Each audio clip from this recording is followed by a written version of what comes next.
It's just a minute here.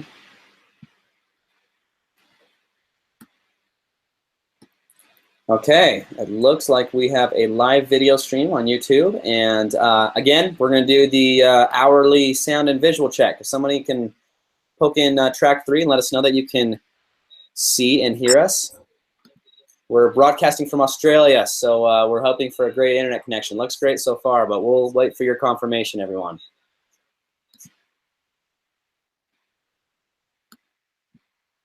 I think it's going to be okay. Yep. All right. Okay, there you go. Amanda, thank you so much for joining us today. We're super excited to have you on your session today about a roadmap to successful, communication. Successful communication using AAC. Thank you. Sorry. I'll just get right into it. I'll pass it over to you. You're welcome to introduce yourself. Thanks everybody for joining us. All the chats happening in Slack on track 3, and have at it. Take it away. Awesome. Excellent. Hi everyone. Hi, my name's Amanda. So I better say hello officially. Hello. Hello. And I'm coming into you from down here. I'm far, far away down here in Australia. And I've got my pet kangaroo because, you know, all Australians have pet kangaroos. Ooh. Anyway, that's just me being stupid. But anyway, it's early here. I've gotten up.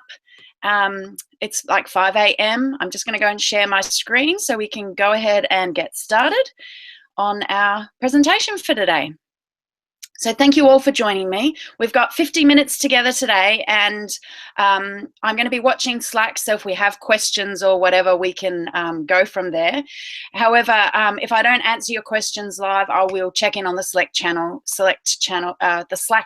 and make sure I answer any of your questions as we go.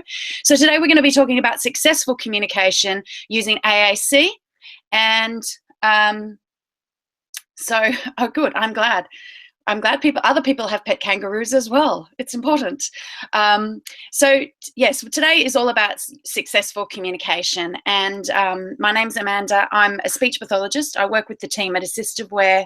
And my role there is all about supporting training and implementation of Proloquo to Go and AAC. So I also work part-time. I work part-time for them, and I also am working with students the rest of the time and in schools, helping people to implement AAC in the best possible way. One of the things that I've noticed, this is my 20th year of practice, and I don't feel that old nor look it, I'm sure, but one of our things that I've noticed is that, hi Patty! I just saw Patty. Good morning, everyone. I've got Slack streaming while we're talking, so I can hear you all talking to me. So one of the things that I've noticed is that AAC seems to be this big thing, and the journey to get to success can seem kind of windy and difficult. And of course, it can take so many paths and so many different forms. So I think it's important that that we look at all the different ways that we can get to success. One of the things I've noticed teachers, things like programs like the PECS communication program was something that's kind of really big in Australia. People love it because it tells them how to get to communication in like just 6 steps or however many steps it is. So people like that really regimented approach to be told, I do this and then I do this.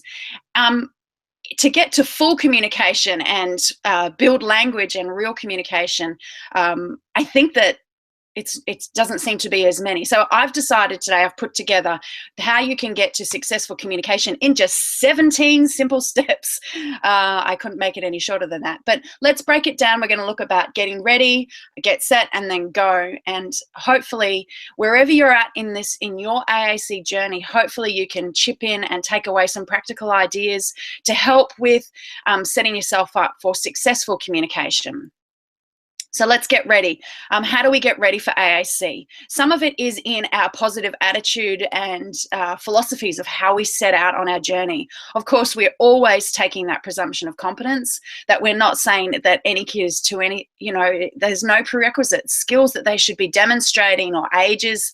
We really need to just jump in and give AAC a chance because, AAC can take time. So we need to presume that give them the time and the skills and the tools that they need to achieve it. I always say that what I want to do is I want to start with the end in mind for these kids. If I want, you know, successful communication, real communication that builds language and allows for real interaction, I have to start with the end in mind, which means basically that I'm giving them an AAC system that gives them the full bank of words, the full dictionary. It gives them anything and everything that they could possibly want to say in their vocabulary. I don't want to give them a limited page set that only allows them to ask for a food or a drink or make a choice from a field of 4. I want to give them all the words and more, because with that, that's where I can start to build language. And I think sometimes when we're looking at a person who has little or no speech, or someone who's developing speech and is using AAC, somehow or another we forget everything we know about language development. We forget how it is that regular kids develop language, and we limit their opportunities for language development, and that kind of really is not really what's going to lead to success in AAC. So we want to pick AAC systems. Also getting set is making sure that you're picking the best possible AAC system for your user, and that has to include core words as far as I'm concerned, and hopefully, so this is just an example of one of the Proloquator Go Crescendo boards that might be a starting point. But remember that it has to be a balanced vocabulary. There's already been lots of talks about core words. Everybody talks about it. I don't need to tell you what it is, but we can't have one core without the other. We need to also have that fringe vocabulary. Those are those very specific words. They might not get as used as often as core, but they also are important to teach because they add that specific nature of the message. It adds the personalization, it adds sometimes the interest, and just core words on their own, whilst they are very powerful, it allows flexibility for kids to say anything they want. Without the fringe words alongside them, then you know, it's not optimal in a communication system. So really we need to choose AAC systems that have a balanced vocabulary. It gives us both core and fringe words, and it gives us quickest access to those, to core for speed and power, but also quick access to our fringe. So it's not one or the other, it's both, and that's a really important thing to remember. One of the big things here at Assistiveware that we are like on an absolute mission to change in AAC implementation is changing the grid size that people start off with. So we see everywhere we go that people have chosen grid sizes that are limited grid sizes because they decide that, so they have fewer buttons on it because they decide that the person has perhaps has difficulties, cognitive delays or receptive language delays, or it's too busy for them. We really want people to start choosing grid sizes based on what kids can see and touch. So as long as they've got adequate visual and physical access skills, we want to give them more buttons, not fewer. And that's really something that's important.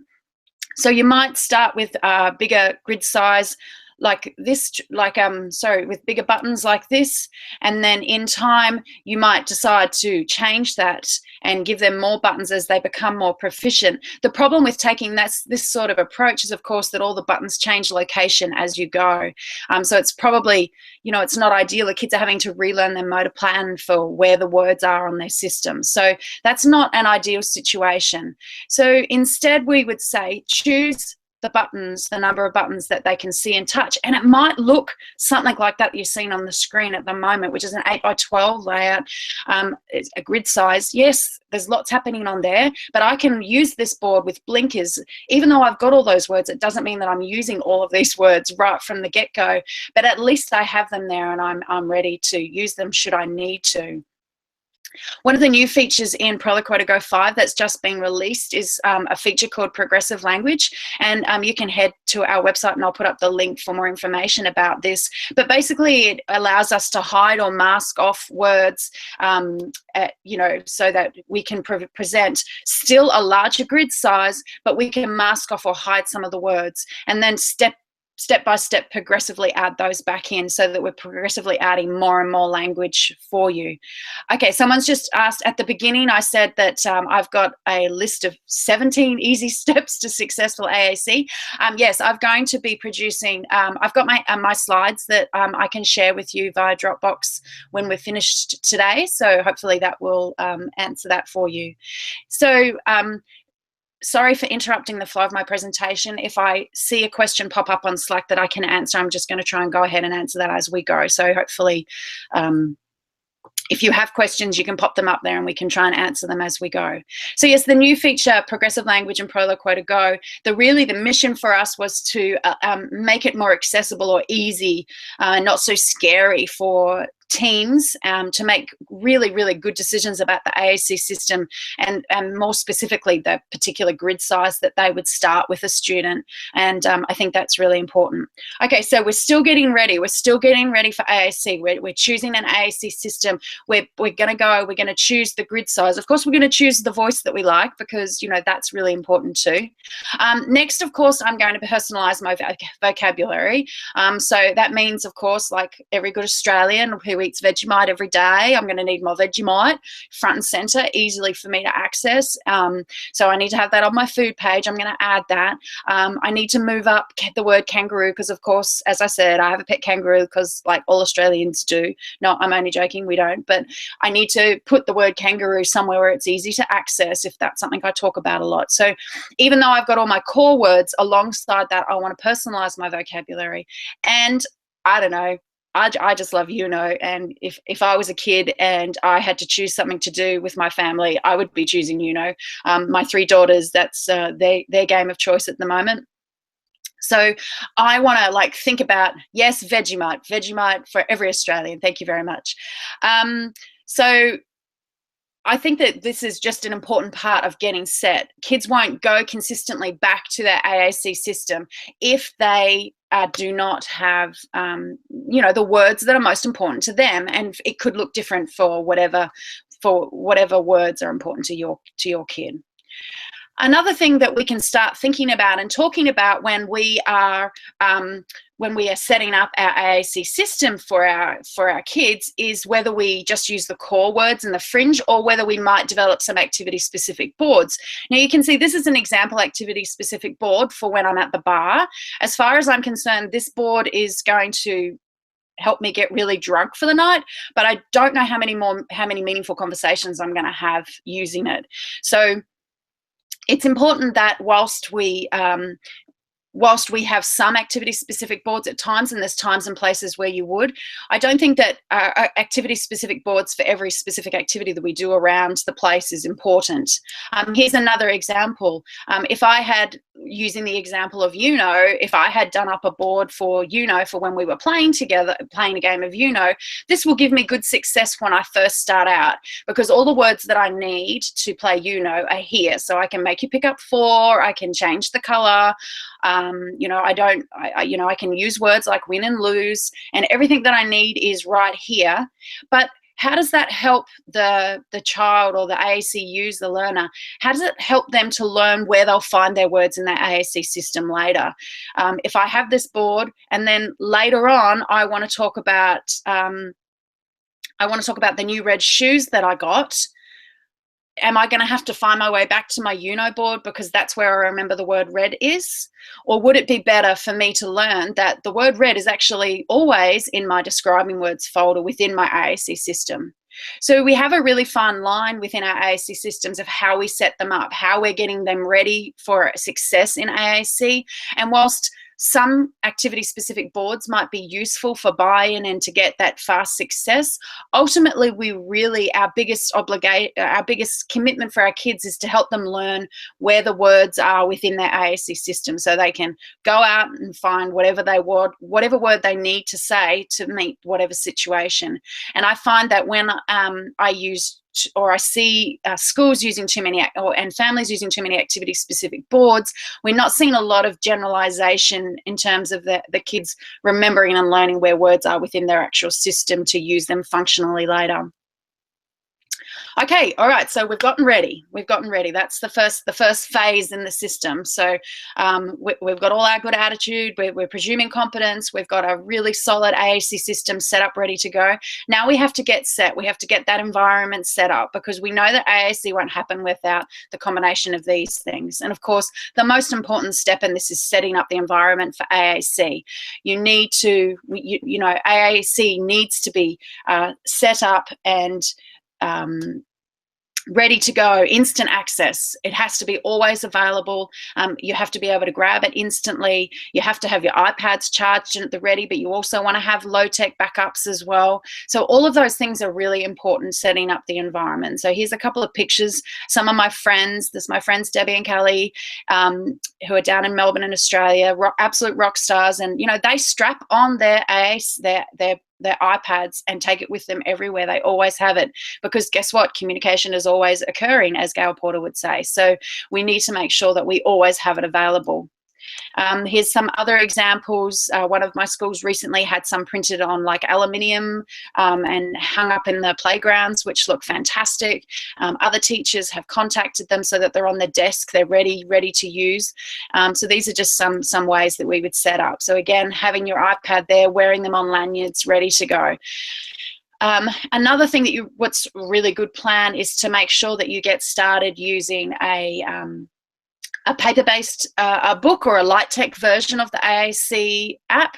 And so we've been trying a few of these. I wrote a blog post about making paper-based books, and basically that allowed us to, you know, by doing screen captures, then we could, by doing screen captures of the pages. Oh, somebody has just had a technical difficulty. They can't see. Oh, I had a lag. Okay. I was clearly talking too fast at that time. Sorry. I've just had a message on Slack that some people couldn't see some of the slides. I think when we were live, yes, my internet slowed, and because they're slides with lots of images in it, it slowed down a little bit. Okay, thank you everybody for keeping me up to date so you're not behind in what's happening. So yeah, so I wrote a blog post just about basically take a screen capture of your AAC system. In this case, this is a little guy. This is my mate Sam, and pretty much he's a very good, he's nonverbal ASD. He has Prolo Quota Go. However, for some reason or another, his iPad sometimes gets stolen by his siblings, who would know because they want to play with it as well. And sometimes it's not charged. And when he goes to school, he actually likes to throw things. So his teachers are a little bit scared and nervous to get the iPad out of his bag. So in his case, it was really important that we developed a paper-based book for it. So he's got this big book, you know, hung together with hooks that he takes around. That's basically a copy of his Prolo Quota Go vocabulary, and it's been absolutely amazing seeing how much more communication he has now because he takes it with him, whereas the iPad was not always with him. And that difference of just making sure that you always have your AAC available, how much more he was willing to communicate once he had that. And the teachers, you know, he whacks it up on the desk next to him at school, and it's really awesome. So we're setting up the environment for success when we make sure the AAC is available by a paper-based book or a light tech version. You can see in a lot of the photos that I was using, I'm using like the core word boards, and those core word boards that are in a lot of the photos that I've shown and had up, there's a PDF of that you can download through the Assistiveware Core Word Classroom, and I'll put the link up to that in just a second. So other steps for us to get set, we have to get the team on board, and that's obviously an important part in the step. AAC happens when everybody is part of it and steps into it. And then another thing to help you get set is helping teams to think about their day and AAC. What will AAC look like? Where it will happen? When can it happen? How is it going to look to fit through the day?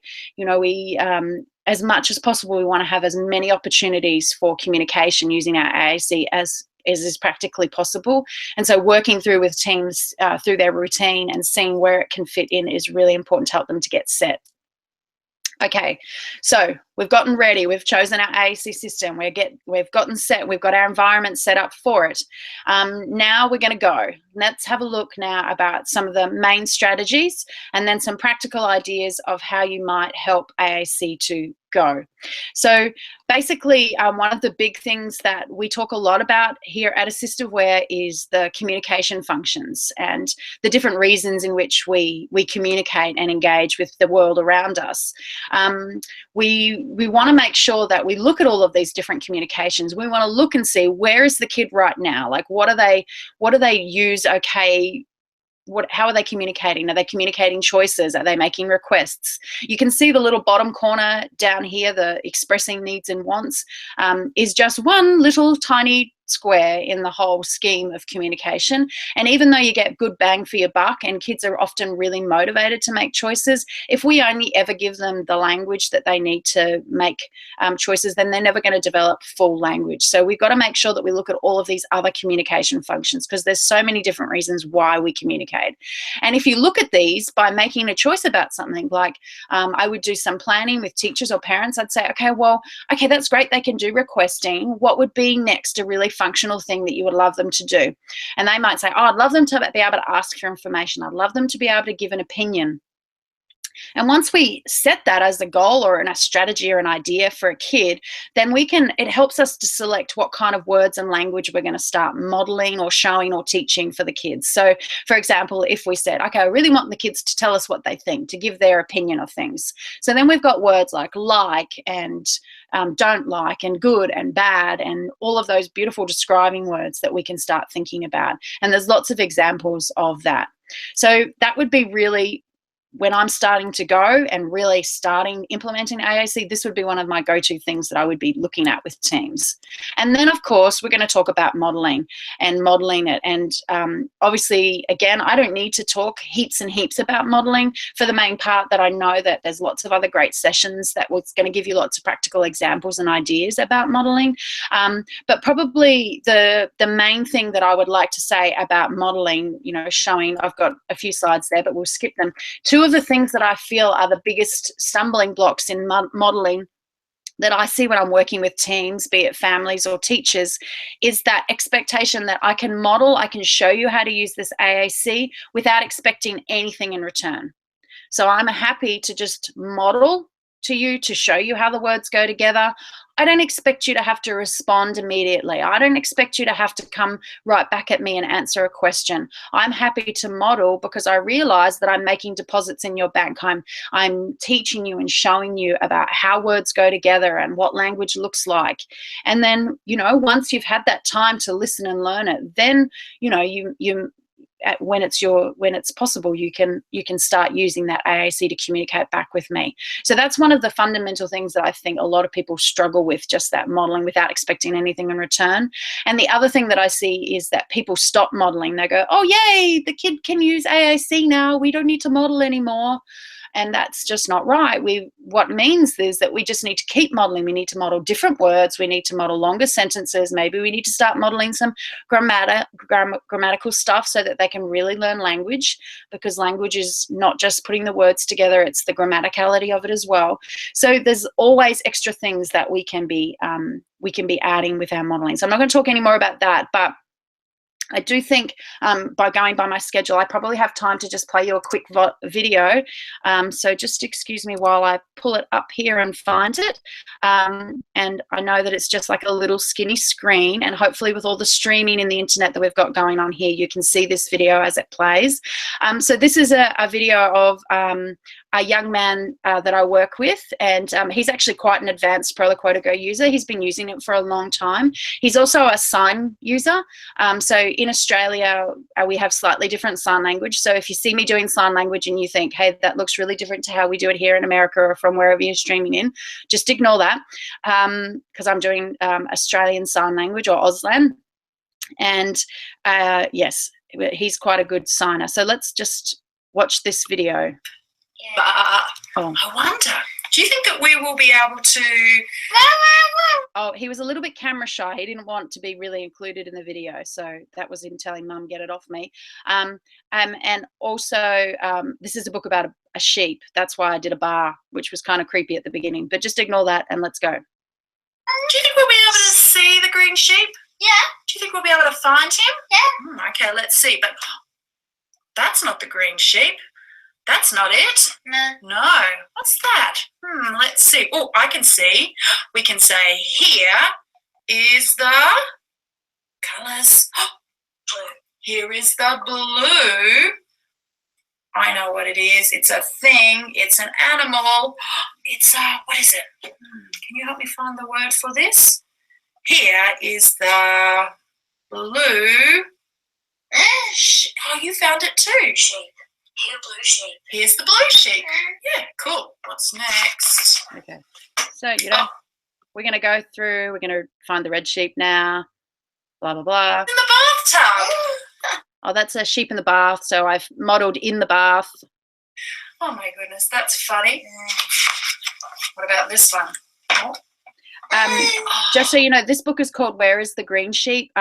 There's an amazing Australian author called Mem Fox, and she collaborated with a lady called Judy Horacek, and they've done lots of beautiful books together, and they are absolutely loaded with core words and describing words. I would be checking that book out, and lots of their books are great. So this is basically, here is the red sheep, here is the blue sheep, here is the bath sheep, here is the bed sheep, but where is the green sheep? And so they go through. So sometimes I model the sentence, here is the red sheep. Sometimes I just model the language, oh, he's in the bath, and that's fine too. So sometimes I'll read the words, sometimes I'll describe the pictures when I'm modeling. Let's just slide along. I just want to show you, because right at the end, oh yes, it's Mem Fox. Sorry, I'm just going to answer that question. Mem Fox is the author. I'm just going to slow. So right at the very end of this book, after you've gone through looking for the green sheep everywhere, Sheep and the brave sheep, the moon sheep and the star. Is this last page that there's no text to it, but there's like crazy sheep doing things all over the page. It's actually my favorite part of the book, and this is where I do a little bit of, okay, well, now it's time to kind of look at writing our own sentence. Oh, this one. I like this one here. Here is. Oh, I need my little feelings words. Sad. Here is sad. Oh, here is the sad sheep. Here is sad sheep. Oh, sad sheep. Oh, that one. You want to do that one? Yeah. Okay, you write it then. You have a go. What's that? Oh, here you go home. So Matthew's going to have a go at having a turn to write a sentence now about something, one of the sheep that he spotted in the video. In the book. Just bear in mind, the word that we want to say, he wants, because the sheep is flying in the sky. We can't actually find the word fly. This was before we had the search feature on Proloquo to Go. So we have to do a little bit of thinking to find the word fly in there. But anyway, let's go on and see what he does. Oh, I'm going to start with I. Remember when I did mine, I said here is. That was my sentence starter, just like in the book. Here is. And what's he doing? Flying, you're right. I wonder what flying. Do you think it's an action word? Yeah. Yeah, I think so too. Here, can we see fly there? No, so where will we look for the word fly? More? Do you think it's a thing, something does? Maybe? No, I can't see it either. I don't know what word. Do you know what sound it starts with? Maybe we could look it up that way. Matthew's in the beginning of starting to learn some literacy, so he has first sound awareness, and so we've been building that very much into the modelling, where we want to actually start modelling some sounding out on his AAC system, and how he can type things when he can't find the word. And actually the new search feature, which I'll refer to again in a second, has been absolute dream for him, because he can get like first sound out the first few sounds of a word, and so he can find things really easily. So because look, action words. More. Look, we could look up Do you know what sound it starts with? No. Fly. It does start with the F sound. Well done. Okay. Can you find the F sound? And that might help us find fly.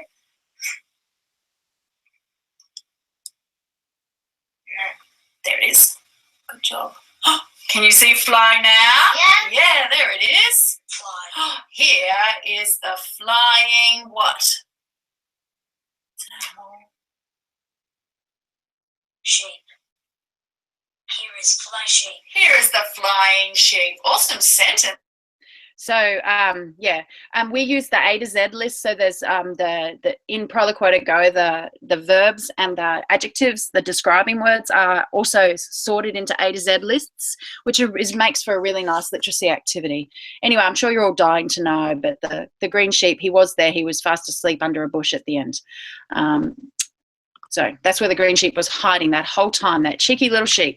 Okay, so that's just a quick example of modelling. Now, I would say, just as a point of caution, that kid is quite an advanced AAC user, like he's been using Proloquo Go for a while. So I'm probably modelling more words and more language that I might use for someone that's beginning out. And I suppose once we start thinking about modelling, our next logical question is, what do we model? And again, I come back to choosing a communication function, and then once I choose that, then it allows me to determine what words I could use.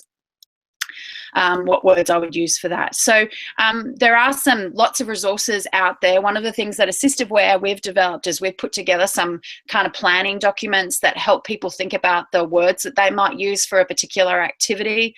And so you can see here, and again, it breaks it down into those different communications. So if my goal is about getting and giving information, asking questions, then when I'm listening to the song of the day, I might ask questions like, what do you like, or who likes it? Can we look for that on YouTube? Those sorts of things. And then we also have some examples where it's around the specific word. And so again, if we're doing a word of the week approach, which I'll talk about again in a little while, then that's there. I'm going to put up the link for where you can access these materials in just a little while. Okay, so let's go. I referred to then in that example, one of the new features again in Proloquo Go 5 is the search feature.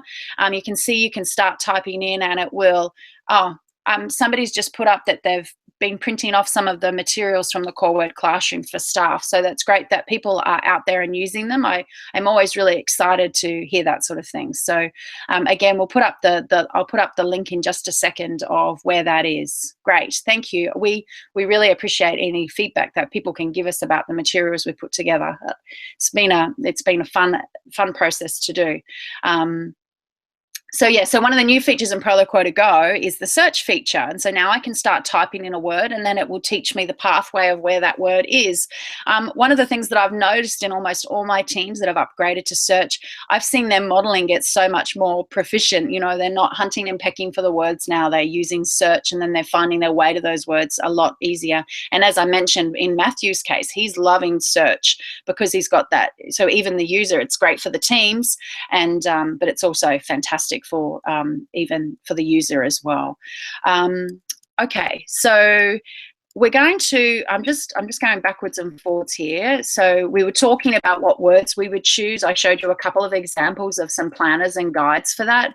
I think also as we're in this kind of go phase, we're thinking about ways that we can engage and give purpose. So we want to pick activities and ideas that engage the students, give them motivation, reasons to communicate. And we're going to talk more about that in just a little while.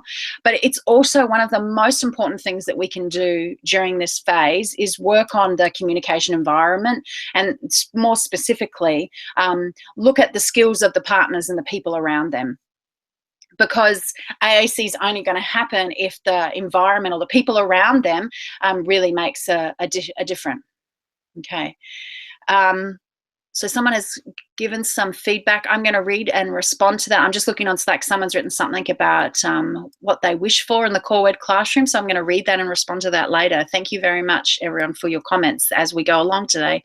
So communication partner skills, as I said, is something, it's one of the most important things that we can do in this go phase, because if like a lot of us, you know, we might be consultants or therapists or supporters or I mean, I suppose I don't know where you're all from out there in the world listening today, but there's always people that are, we might not be with the AAC learner or user all of the time. And so working with the people that are constants in their environment so that the way that they support the kids' successful communication is really important.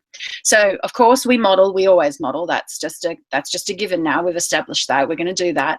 But then we've got other communication partner skills. It's things like wait time, giving enough time for them to respond.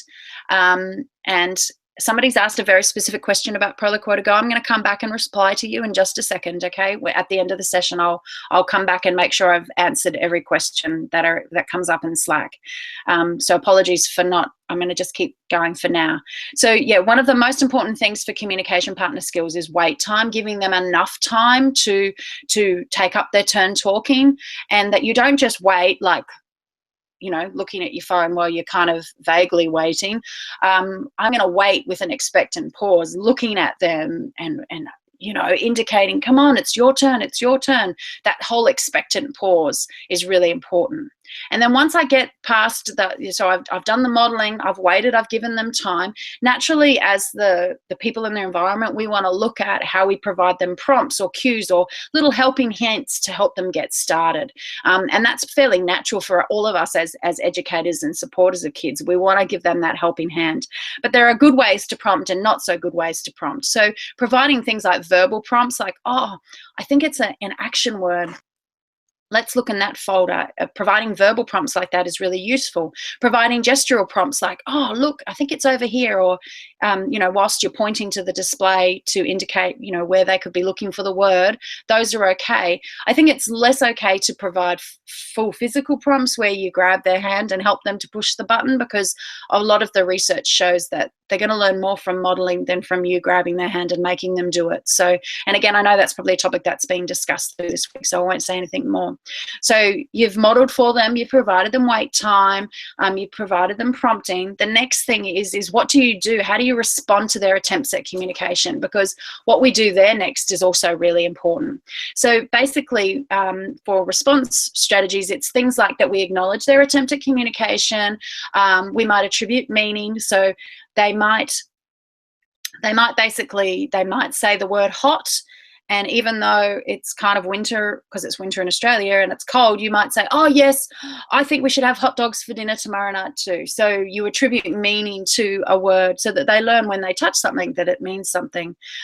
We also make sure that we expand. This expanding is a really fantastic response strategy. So the child says one word and we repeat their sentence back, adding one more. And that's a really solid language strategy. So all of these skills, all of these things that I'm talking about here, pretty much we want to make sure that we train the communication partners to do these things kind of pretty efficiently so that the communication is natural and flowing. It's also really important that for AAC that the teams value multimodal communication. So even though a child might use Proloquo Go, not in Italian though yet, sorry. French and Spanish, yes, but not Italian yet. So even though they might use Proloquo Go for communication, they also might have, you know, their old PEX cards that are still on the back door to make requests for going outside. They still might use some vocalizations. They might use some sign language. And we've got to value all those different modes of communication that they use. That's a really important thing as well. Okay, so basically just a couple of specific strategies, and you can access some of these materials. So we talk about how do we teach the different core words and build language, and we put together some specific strategies. So if you're looking at activity like you're doing a music activity, whether it be at home or at school, then we can put together, for example, the music core word music planner, and this shows us a whole lot of different language that we can model and teach for the different communication functions. Similarly, another very common strategy that's used to in this go phase where we're trying to get more and more AAC happening is the word of the week approach, where you might target a particular core word at a time. And again, there's a whole lot of planners that allow us to look at how I might teach that word and how I put it together with other words, how I put the word have with other words for all those different communication functions. So I just wanted to point out that those resources just in that last little phase have all come from this website, the Assistive Core Word Classroom. Core Word, you can set up an account for free and access the materials, and even things like the video of the green sheep that I showed you, that's one of the materials, the videos that's up there that you could use for staff training or whatever you wanted to do. So there's quite a lot of bits and pieces in there once you start navigating your way around and finding things. So okay, so all that being said, so we've kind of got to the point where, you know, we've gotten ready, we've gotten set, we're in the go phase, but really we need that momentum to just keep going and not stop. And so I just want to chuck at you a few ideas of stuff that has worked really well for me. And I want to be able to say to you guys that how this looks will be different for every single kid in every single environment. Like what's motivating and engaging and interesting for you guys is not always the same for everyone. So I'm just going to chuck at you a few different ideas that, and it's just only a slither because we've only got a short time together. But I will add in some links to say the, okay, somebody just asked for the Assistive Core Word Classroom link. So I can see that my colleague Jose has jumped onto Slack and answered some of the questions. So he may, yes, Jose is going to add up the link. That's nice that I have my colleague going to add up my links as I go. So he's going to add up the link to the Core Word Classroom for you, hopefully, so that you can find that. But even if you Google Core Word Classroom, you'll find that fairly easily. And there it is. Okay, so yeah, so practical ideas that can look different for every single person that we work with. So these are just a collection of ideas, and again, as I said, just a slither for the time that we have. So one of the things that I like doing is dressing up and taking selfies, because you know you need a mirror and you need to take selfies and have a collection of funny things, and you can see there's lots of core words. You know, I want that, it looks good, it looks bad, take it off, look in there, take a photo. There's a whole lot of core words that you can do about that. And here's my good friend Emily enjoying such selfie fun one day during a session. If you've got kids with sensory needs that perhaps don't like dressing up, actually you can use, there's lots of apps. So there's the Make Me apps, and so you can take a photo of them and they can dress up virtually, but all the same language would apply for that. I also, I mean, which kid doesn't love YouTube, or, you know, and they have a special interest in something, so why don't we use that? You might do something like put on the, find a funny video. I had a young man, I mean, you can find the YouTube video yourself. You just have to look for horse, if you Google horse brushing teeth, it seems really stupid and crazy, and in fact it is really stupid and crazy, but you can see for this young man we used some core words. So we watched the video and I paused it and took screen captures as we went of the steps, and so in this way I kind of created a little bit of a sequencing activity for him, and then we used some core words and fringe words. So there's core words like turn and on and get, but there's also the fringe words light, toothbrush, horse, and it is virtually a video of a horse or a person with a head on I don't know, it's a stupid video. Anyway, we use this to kind of do a retell of what happens with the video, and this kid thought that the video was quite hilarious, and so we saved it onto his device, you can see here, so that he could go and share this crazy, you couldn't believe this horse brushing its teeth. So, you know, don't just watch YouTube talk about it, but take screen captures and write about it and use it as a sequencing event activity. Oh, I think I've moved that slide. I'm going to talk about that later. So basically for a lot of kids, they might have their favorite things. They come to their session with something in their pocket. It could be a fidget spinner. Apparently that's the new latest thing. But for my friend Tom here, it was his squishy frog. So we made a game of hide and seek of it. And so we took a whole lot of photos and we created a book. Oh, I'm just going to turn that down there. So you can see we created a book. Tom actually wrote this text in Proloquo to Go, and we copied and pasted it out of it into a book creation app here. And so he's got the here, and I'll turn him up. Those. So in that example, Tom was actually, you know, he's got some verbal communication, and so he really wanted to record his voice trying to say that sentence. So that was just another way. So we, you know, so we played the game, we took the photos, we wrote the sentences, and then he had the chance to even practice some verbal communication and recording his voice for it. So there's cute Tom with those frogs everywhere. And okay, I also, I have to say, I have a little bit of a thing for puppets, and puppets can eat plastic food, but they can also do funny actions, like they can bite you and tickle you. And again, there's lots of language around that. No more, not that, stop, it's good, I want more, all of that sort of language. So here's a friend and I, we're doing a puppet show down here with a couple of puppets.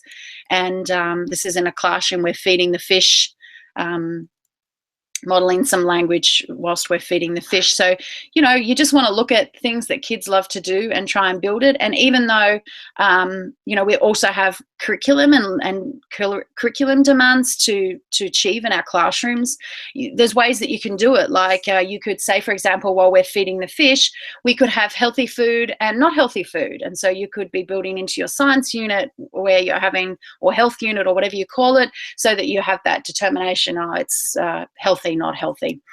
As we, you know, eat it, then the fish eats the biscuit, the fish eats the carrot, well, that's healthy, not healthy, and away you go. I'm going to just slip through some of these. Again, I'm going to share these slides, so you'll have all of these ideas in the final thing, in the handouts when you access them. So I also like to do jokes with kids, so we write the jokes out. Why did Emily put honey under her pillow? And this was actually an example where we used the share feature and we emailed the joke to Dad at work. So we were at school telling jokes, having fun, and Dad was at work getting emails from us about jokes. And of course, the punchline is she wanted to have sweet dreams. Boom, boom. I know, it's funny, right?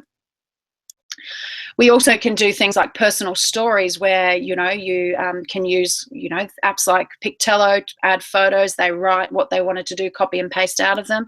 Similarly, I do a similar sort of thing where we'll write news and stories within Proloquo and save them onto buttons so that they can tell their news later. These are really, really important functions. They write their own news. We don't write their news, they write their own news, but we save it onto a button so they can tell that multiple times to lots of people throughout a day.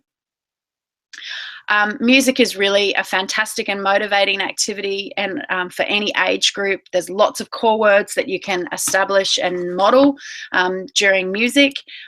You can do a bit of Gangnam style chair dancing like I am here with my friend, and you know, all you need is a disco light and some good music choices, and you're away. There's always lots of language to model.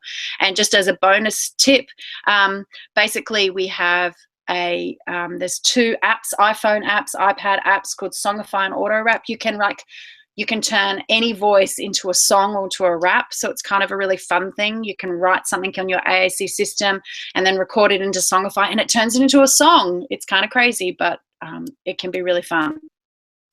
Kids love photos and videos of themselves, so just use those sorts of things.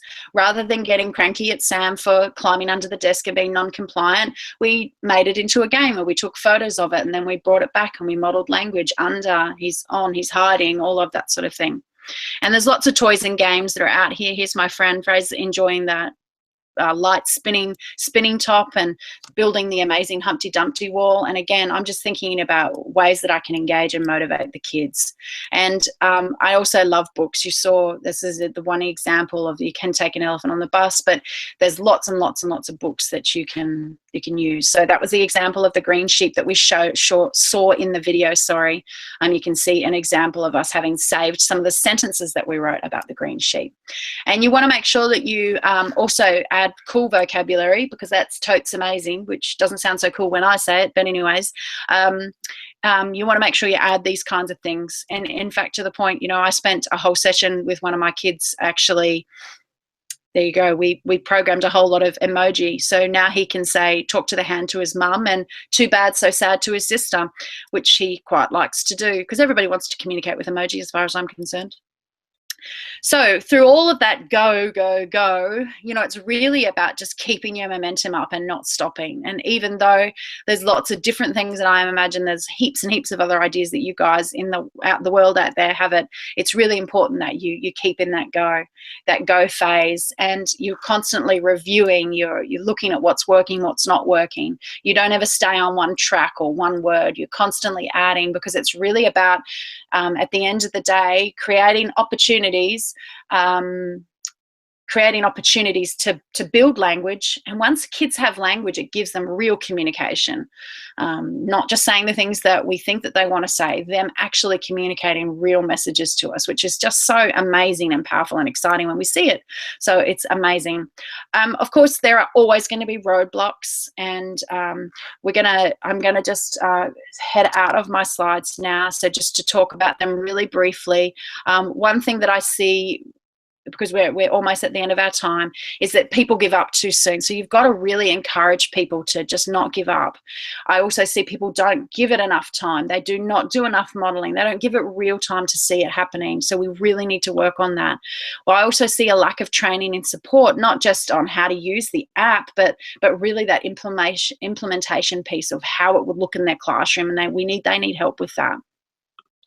And lastly, I see as a roadblock is sometimes teams get stalled at that choice making. So we want to help with that. So basically, that's it from me today. And oh, somebody's put a really great idea in Slack for us to share. And yes, emojis are a great second language. So thank you for everybody that shared and asked questions. And good luck to you all on your AAC journey, wherever it takes you, wherever you go, wherever you're already at. Pick a point and just keep on going, and don't lose that momentum, because the best thing that we can do for our kids is give them their own voice and successful communication. So thanks for tuning in. There's my email address. If you've got any questions after today, you're welcome to to send me a link. So I appreciate all of you here today. Thank you, Amanda. Thank you for the presentation. Man, I didn't think Vegemite would come up, but it's okay. We'll let it slide. That was awesome. Really great information. Everybody just remember that these will be recorded, obviously available on YouTube after the fact. You did a great job fielding those questions in Slack. Jose jumped in, so hopefully we tackled everything. If you want to continue the conversation, feel free to jump in there. And yeah, thanks for your time, Amanda, and we appreciate you joining us today. Beauty, mate. Thanks. Okay.